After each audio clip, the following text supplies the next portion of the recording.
Hola amigos, les habla Ariel Ben Abraham. Esta semana vamos a ampliar nuestro comentario número 65 en el blog en torno a la conciencia mesiánica en la profecía judía y vamos a referirnos esta vez en detalle a el capítulo 42 del libro de Isaías. Comenzamos nuestro comentario en el blog diciendo lo siguiente. En este capítulo Isaías se refiere otra vez a la era mesiánica mediante las palabras de Dios. En otras palabras, el que está hablando es Dios. Hemos destacado repetidamente que esta se relaciona, la era mesiánica, con el nexo de Israel con el Creador. Es una especie de culminación de la relación de Israel con el Creador. Esto quiere decir que el portador de esta nueva conciencia es Israel. Esto es muy importante. O sea, cuando estamos hablando de la conciencia mesiánica, estamos hablando de la redención final, eso es un concepto judío. Eso no es un concepto de otras religiones, cuidado. Por la simple razón de que está en la profecía judía, son los profetas hebreos. Y es la Torá, derivado de la Torá. Deuteronomio habla del futuro. Okay. Entonces tenemos que entender de que todo lo que se va a revelar como redención final, como conciencia mesiánica, como era mesiánica, va a ser a través de Israel. Esto es clave, esto es esencial entenderlo. Esto es muy importante. Como lo han indicado la Torá y los profetas hebreos, Israel es elegido para ser el vínculo hacia la redención final y no otra nación. Esto está claramente establecido en la Biblia hebrea. En este contexto asimilamos que la conciencia mesiánica se manifiesta en la humanidad a través de Israel. Esto es clave. Así comprendemos que el rey judío Mesías es el punto focal desde el cual esta nueva y definitiva conciencia final se expandirá y abarcará todos los aspectos de la conciencia, de la vida, tanto en lo individual como en lo colectivo. Por lo tanto, cuando el Creador se refiere al Mesías judío, lo está haciendo parte de Israel. Es parte de Israel. El vástago de David. Esta premisa para entender el capítulo 41 es clave. Esto no es algo abstracto, no es algo que se deduce de otras cosas. Esto está dentro de la Torá y dentro de la profecía judía, no de otra parte. Así que cuidado. Este rey judío Mesías no está separado de su pueblo. Muy importante. Hay otras religiones que consideran que el Mesías judío está separado del pueblo judío. Cuidado. Cuidado. Porque la profecía específicamente dice que va a reinar en Israel y va a ser el rey de Israel. El rey judío para Israel, que es la tierra de los judíos. Eso queda claro. Ya que él está destinado a reunir y juntar a sus hermanos hebreos, la diáspora va a ser reunida por el Mesías. O sea, por el Mesías en el sentido de que se va a manifestar a través del Mesías, pero Dios es quien lo está haciendo. Esa es otra cosa que tenemos que aclarar acá. O sea, que el Mesías no actúa por cuenta propia, y por iniciativa propia, y por su propia intención o su propia voluntad. Está cumpliendo la voluntad de Dios. Este es otro principio fundamental de la profecía judía. O sea, que el Mesías judío no actúa independientemente de Dios, ni es considerado otro Dios, ni es una extensión de Dios. Cuidado, eso no es la concepción que nosotros tenemos en el judaísmo, porque no es la que nos dicen, la profecía no nos está hablando de eso. Hay que tener mucho cuidado con esto. Hemos dicho, es un punto focal, es un rey, un regente. Pero lo que se está manifestando, lo que se está revelando es la voluntad de Dios. Los voy a dispersar y los voy a reunir entre las naciones de Deuteronomio capítulo 30. Léanlo. Y yo los traeré y los reuniré de los cuatro rincones de la tierra y los traeré otra vez a esta tierra, a su tierra. Es voluntad de Dios. sea, que no es un líder que va a tener habilidad de reunir a todos los judíos del mundo y los va a traer acá a Israel y va a venir acá. Eso es voluntad de Dios, se va a cumplir y nosotros somos parte de esa voluntad. En otras palabras, hemos dicho y lo vamos a seguir repitiendo, el Mesías judío es el punto focal, es la referencia. El resto de los judíos vamos a apoyar la profecía judía para que se cumpla. Entonces es nuestra obligación regresar a la tierra y vivir en ella, habitar en ella. Y esos dispersos, como lo hemos mencionado antes, son las tribus perdidas que regresan como conversos al pueblo judío. Que se desaparecieron, se asimilaron, sin embargo la profecía nos está diciendo que van a regresar. La única manera que puede regresar es a través de la conversión.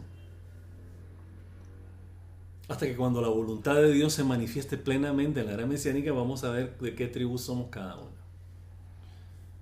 Eso es consensual, eso está aceptado por la ortodoxia, por todo el mundo. Así que eso no es ¿qué opinión es esa? Hasídica. No, esto es parte de la ortodoxia tradicional judía en torno a lo que es la profecía judía. La era mesiánica en particular. Es muy importante. Como hemos dicho, repetimos, este rey judío no está separado de su pueblo, ya que él está destinado a reunir y juntar a sus hermanos hebreos como líder, como rey. Establecerlos a todos en su tierra ancestral e iniciar con ellos la redención final como lo ha prometido Dios. O sea, todo esto que estamos diciendo, el retorno de los exiliados, es un proceso que Dios está haciendo y que va a ser regido, va a ser regimentado por la soberanía de Israel como nación, por un líder, con un rey. Entonces citamos versículo 1 del capítulo 42 de Isaías. He aquí mi servidor, está refiriendo al Mesías judío, por eso hicimos toda esta introducción, en quien me apoyo. ¿Desde cuándo Akadosh Baruj Hu se apoya en nadie? Hay que entenderlo. Quien va a cumplir mi voluntad, quien va a hacer que todo el plan divino con relación a la redención final de la era mesiánica sea implementado, sea realizado. Va a haber un líder. Este líder también está en nuestra conciencia, en la conciencia de cada judío. Esto es muy importante. O sea, el Mesías judío, como ya lo dijimos antes, parte de Israel, no está separado. Lo que quiere decir que todo Israel comparte la conciencia mesiánica. Entonces, todos juntos con él, como líder, como regente, vamos a revelar la voluntad final de Dios respecto a la era mesiánica. Esto es clave, esto es muy importante. Así vamos a entender estos versículos de este capítulo 42. Perdón, creíamos que es capítulo 41, es capítulo 42, perdón. Bien, entonces, ¿en quién me apoyo? O sea, ¿en qué se apoya? Como decía, Akadosh Baruj Hu necesita a alguien con quien apoyarse si él controla y dirige su creación. Nos está diciendo, este tipo de conciencia que va a compartir el pueblo judío en la redención final, eso es lo que se va a manifestar de Dios. Ese es su apoyo, ese apoyo de su voluntad manifestada, realizada. En eso se apoya Dios. ¿Okay? Mi escogido en quien mi alma se complace. ¿Desde cuándo Dios tiene alma? Tenemos que entenderlo esto. Vemos y repetimos. El alma de Dios es como decir la mano de Dios, como decir los ojos de Dios, el pensamiento de Dios. Es su voluntad, en la que su voluntad, su alma se complace. Entonces está manifestando, tenemos libre albedrío, estamos optando por la voluntad que Dios quiere que prevalezca. La voluntad de que el bien sea lo que prevalezca. Que los modos y atributos de amor sean los que prevalezcan. En eso se complace Dios. Continuamos. He puesto mi espíritu sobre él. El espíritu sobre él. Las cualidades, los modos y atributos del Creador que todo Israel debe estar destinado a implementar, a integrar individual y colectivamente como nación a nuestra conciencia. Es el espíritu de Dios. Él traerá justicia para las naciones. Estamos hablando de justicia, necesitan las naciones necesitan justicia porque no tienen justicia, las oprimen o qué, que necesitan que alguien juzgue a favor de ellas. No. Va a impartir juicio. ¿Cuál es el juicio? Cuando dice tenga juicio, tenga conciencia. O sea, que la persona perdió el juicio, o sea, el discernimiento para las naciones. ¿Discernimiento en torno a qué? A las tendencias positivas en la conciencia, opuestas por las naciones que están regidas bajo otros estándares, bajo otras referencias que son las tendencias negativas en la conciencia. Entonces, cuando va a haber juicio, va a haber una conciencia regente, una conciencia que dirige, que reina en la humanidad, en el ser humano, en la que el bien va a ser la referencia, va a ser el juicio, va a ser con lo que vamos a juzgar. Bien. Decimos, estas palabras ilustran cuán cercana está la conciencia mesiánica al amor de Dios. El Espíritu de Dios está en este servidor, en esta conciencia. El amor de Dios. Pero tenemos que decir, está en nosotros. Somos parte de esa conciencia de Israel, su pueblo. Que la regencia es cuando lo que el Creador quiere que reine por la eternidad, que es lo bueno, el bien. Su Espíritu se va a revelar. Porque ese es el Espíritu de Dios, de lo bueno de donde provenimos de Él. Esto es muy importante. El Creador se dirige al rey judío Mesías como el servidor en quien apoya su voluntad. Seamos conscientes de que su función primordial es servir a Dios y su voluntad está claro. Está claro. Dios se apoya en Él. Su alma, su espíritu, se complace en Él. ¿Por qué? Porque esta conciencia, este prototipo de la era mesiánica que representa el Mesías judío, va a ser lo que va a prevalecer, va a ser lo que va a regir, que es la voluntad de Dios, que es que el bien prevalezca en cada aspecto y dimensión de la conciencia. Seguimos. Este tipo de servidor que Dios quiere, este es el tipo de servidor que Dios quiere en nosotros. En otras palabras, Dios no nos está excluyendo, no va a decir, bueno, aquí está este hombre, esta persona, este rey, y el resto van a seguir. No, Él nos está diciendo, ustedes tienen que ser como Él, van a compartir esa conciencia, va a ser colectiva, no es privilegio de una persona. Todo Israel es parte de Él, hay que insistir en esto. Hay muchos de nosotros que estamos sentados aquí, que cuando el Mesías venga y arregle este desmadre, no vamos a mover perdón. Es un proceso colectivo, no es un proceso individual. Individual en el sentido de un individuo. Y tenemos que empezar, claro, a nivel personal, a nivel individual, a generar la regencia de lo bueno en cada aspecto de nuestra conciencia, esa conciencia mesiánica que vamos a compartir con el rey Mesías judío, como punto focal, como ancla, como eje. Gente en que Él apoye su voluntad, su pueblo, nosotros somos su pueblo.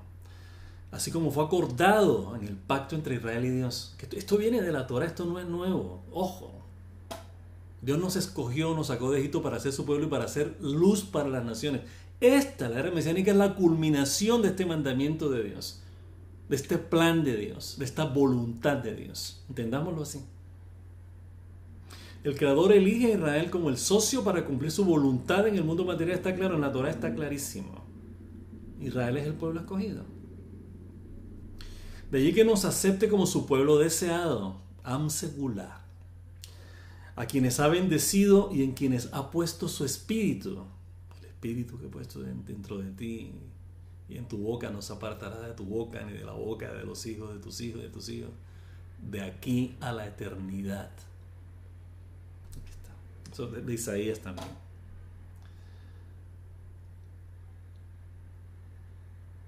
Eso lo leemos todos los días en Bejur Rahum. Igual acción. Así cumplimos su voluntad de que seamos luz para las naciones, lo que acabamos de mencionar. Nos damos cuenta otra vez que ser la luz para las naciones es hacer lo que es correcto para ellas. Lo cual quiere decir lo que es bueno en aras de lo bueno como lo primordial en la voluntad de Dios para el mundo material. Entonces, cuando estamos haciendo hacer lo correcto para ellas, es lo que hablábamos hace un momento del juicio. Hacer que el juicio retorne a la conciencia, hacer que el bien sea lo que rija, lo que defina, lo que dirija, lo que se manifieste. Bien. En este sentido, ser y hacer lo bueno o el bien son la manera de hacer justicia entre las naciones, las cuales, como hemos señalado, a menudo representan las tendencias y rasgos negativos de la conciencia que estamos encomendados, un mandamiento, a transformar en cualidades positivas y constructivas en todas las dimensiones de la conciencia. Si no, nada más recordemos los 10 mandamientos: no matarás, no robarás, no levantarás falso testimonio, no codiciarás. Nos está diciendo, remueve todas las tendencias negativas en la conciencia a partir de fantasías e ilusiones de ego y a manifestar el bien, lo bueno. Versículos 2 y 3, capítulo 42. No grita ni alza su voz, estamos hablando de este rey, Mesías judío, ni hace oír su voz en la calle, la gente que sale a la calle a gritar por ahí, con alta voz. No quiebra una caña golpeada, escuchen la metáfora, ni apaga la mecha que casi no arde. Él trae juicio a la verdad, trae justicia a la verdad. Esta es una definición clave de la conciencia mesiánica, clave. Paz, no grita ni alza su voz, paz. Ni hace oír su voz en la calle, no quiere imponerse a nadie, esto no es una imposición. Esto no es un rey que viene a imponer su voluntad. Realmente nos va a abrir los ojos para que nos demos cuenta de cómo tenemos que abordar la vida que Dios nos ha dado en este mundo material. Eso es. No quiebra una caña golpeada. ¿Qué es la caña golpeada? Nosotros. El bien que hay en nosotros que está golpeado por la maldad, golpeado por el engaño, golpeado por la traición, por la humillación, por la opresión, por la falta de respeto, de consideración. No es una conciencia que oprime al necesitado, a la caña golpeada, al doliente, a la dolorida. Ni apaga la mecha que casi no arde. Esto es importantísimo. La mecha que está disminuida, que tiene poquito fuego. ¿Cuál es ese fuego? Nuestra esencia y verdadera identidad. Lo bueno que hay en nosotros. Entonces, la persona que es mala,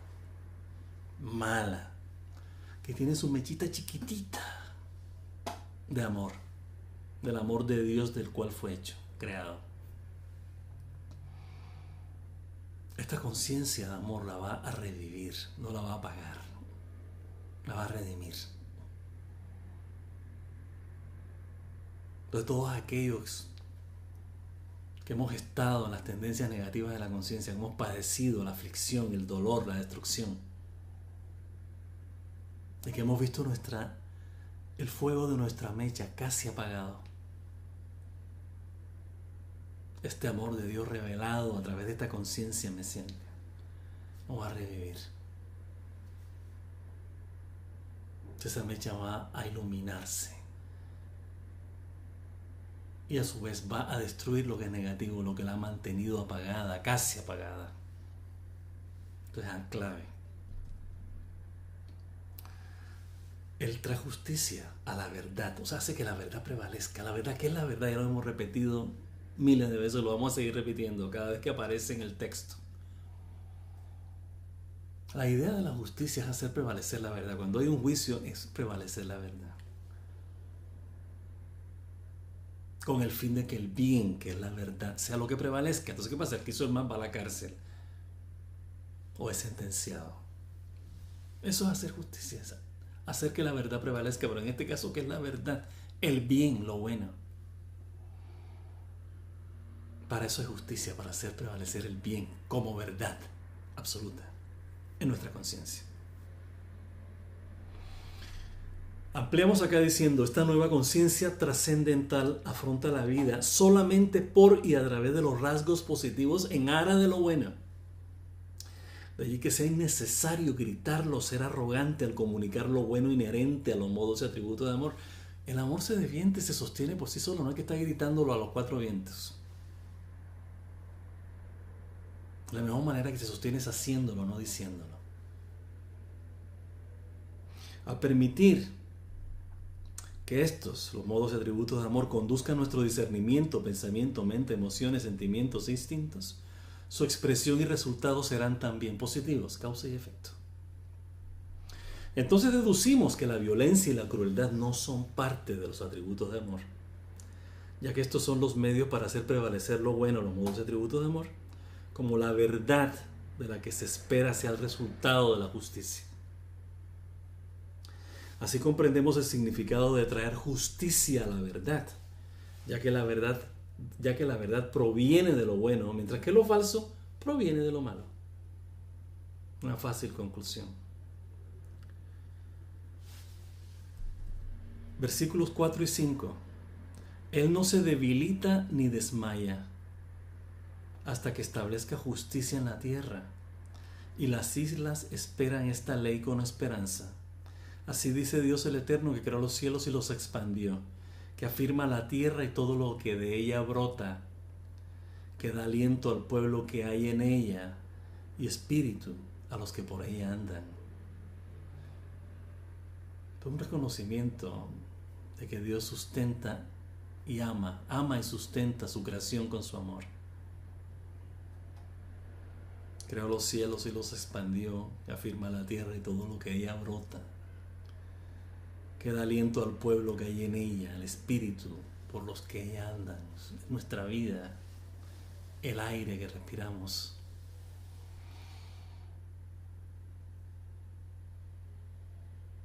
Entonces dice, él, refiriéndose al Mesías judío, no se debilita ni desmaya hasta que establezca justicia en la tierra. En otras palabras, va a tener una determinación de hacer que el bien prevalezca sobre la tierra. Va a ser un tesón, determinación. Eso no va a desmayar ni se va a desanimar.